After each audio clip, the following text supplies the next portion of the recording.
The overall goal of this method is to develop a simplified approach to rapidly isolate purified high-density lipoproteins from human blood plasma for microRNA analysis.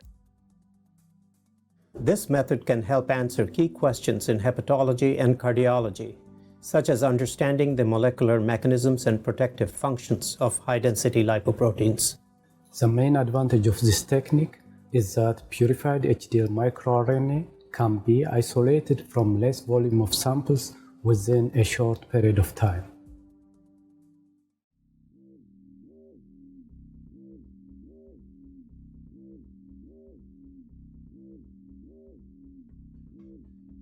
In this protocol, plasma is obtained from fasting peripheral venous blood samples by multiple centrifugation steps as described in the protocol text.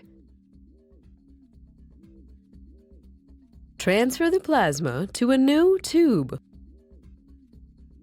and measure the density of the plasma using a densitometer at room temperature per the manufacturer's instructions.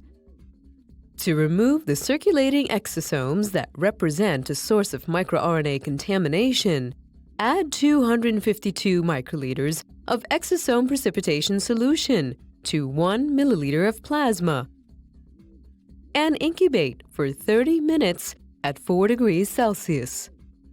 Then centrifuge the mixture for 30 minutes to pellet out the exosomes. Transfer 1 milliliter of the resulting supernatant to a polycarbonate thick-walled ultracentrifuge tube for further processing, as demonstrated in the next video segment.